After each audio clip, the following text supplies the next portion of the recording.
Hey everyone, it's Joe here with Good Old Scratch Custom Apparel. Thank you so much for tuning in to another video. This video is going to be a response for a comment I received. The comment said, I have a Prestige R2 and I've been having a time lining the film up with the shaker. It always shifts one way or another. Do you have any tips to give me or show in a video? So, that's what I'm going to do. I'm going to show you what I do when I line up the Miro 13 Max with my Prestige R2 Pro, and I'm going to run a few transfers and see how it all lines up. So join me.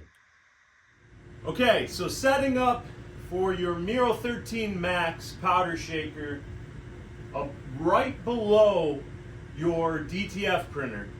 Now I have the Prestige R2 Pro.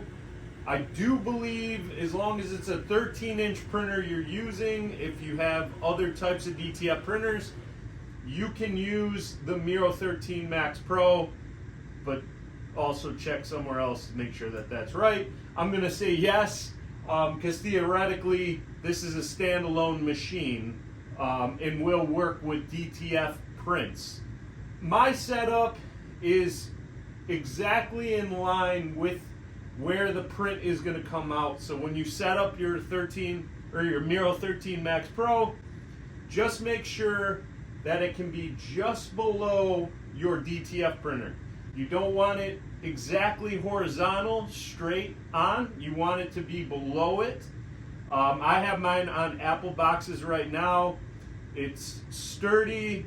I haven't had any shaking, any issues on that. So you want to make sure that it's at least about a foot below your DTF. I think you can go a little lower than that, but to be safe, I'm about a foot away from the heating element on the Prestige R2 Pro. So the first thing I check when I'm doing a run to make sure that everything lines up as best as possible. I've had ample mistakes with periscoping at the end here.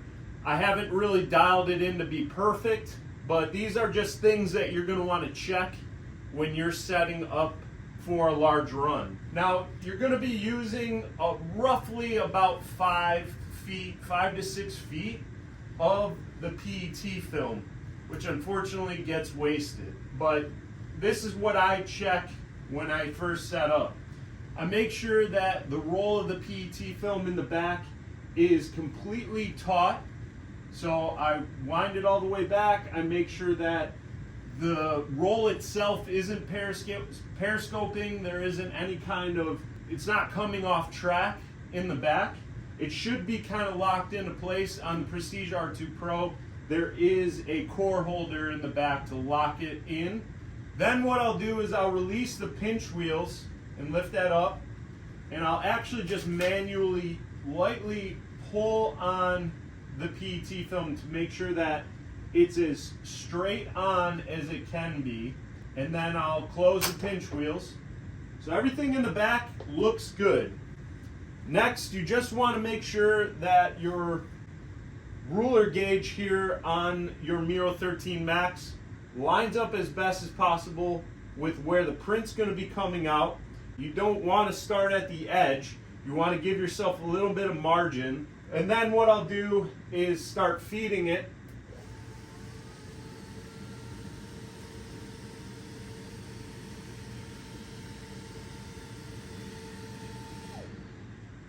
And before I do that, I just want to make sure you want to do this before you turn on your Miro 13 Max, because this is your heating element and you don't want to be moving around while the heat is on. So just do this before you turn your Miro 13 Max on. So I'm going to keep feeding it down.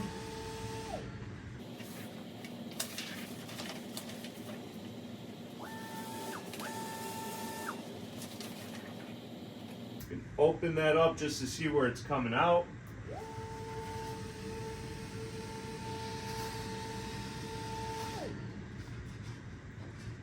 I just kind of keep pulling it taut to make sure that nothing is shifting one way or the other. I'm making sure that it's tracking well on the pinch wheels as I feed it out.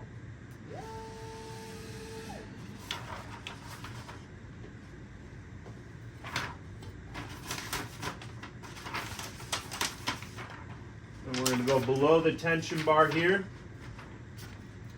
I'm just going to pull it kind of tight just to make sure that we're straight ahead. Still going to have to keep feeding it out.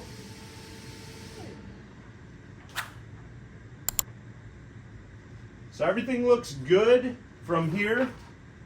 Now, the next part is going to be setting up your core. Okay, so to set up your core first, we're going to place this in between the holders. Now you want to make sure that your core is as secured as it can in the take-up reel. Now I'm going to line this up as best as I can with the media itself. I know that this is as straight as I can see it, so looking at it from the core, I'm going to try to line this up as straight on with the media.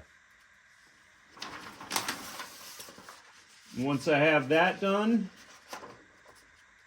I'm going to use a couple pieces of tape.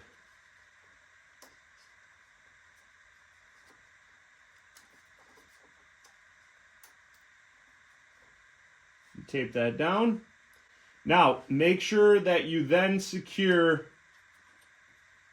the take-up reel all the way. This will prevent the take-up reel from shifting one way or the other. It'll also prevent the core holders slipping out of the core itself, which will ultimately mess up your entire roll. So I think I'm good where I'm at. That's as easy as it is. You also have guides, ruler marks here that you can line up with how it looks up at the top, but let's give it a run. All right, so I have 12 jobs going to the printer right now. We'll see how well it tracks, and I'll check in a little bit.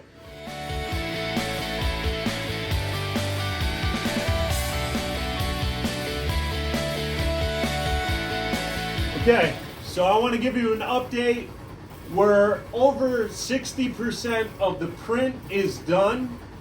We finally have some of our images coming out of the Miro 13 that are cured, coming up the take-up reel. As you can see, if you can see it, it's shifted slightly to the right a little bit. I probably could have taken the take-up reel and just moved it a little bit more to the right in the beginning. Unfortunately, you really can't make much of a change as it's going. You can stop the print and adjust, but you really don't want to mess up the adhesive portion of it, the curing. So if it starts looking out of hand, you can cancel your print, cut it off, finish out curing the ones that are good, and then reset your print. I wanted to point out that I'm also testing the printing area on this track as well. All these prints coming out are about 11 inches wide. So that for a 13-inch printer is really kind of where you want to be in terms of printing space. You want to leave a little bit of margin. But that's also testing to make sure that the tracking is coming out well. You can see whether or not it's shifting up here, but everything looks good. I'm not too concerned of it periscoping too much here.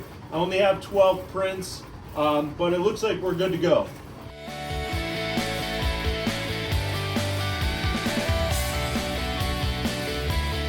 All right, the prints are done.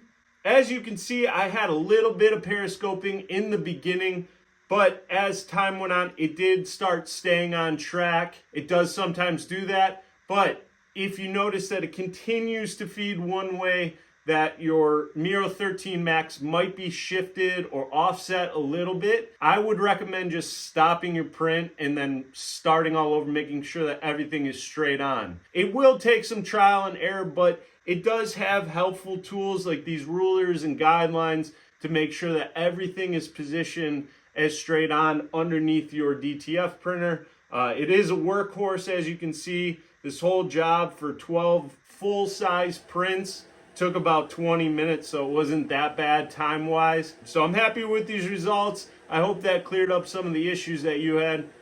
Let's get back to it. And that's it.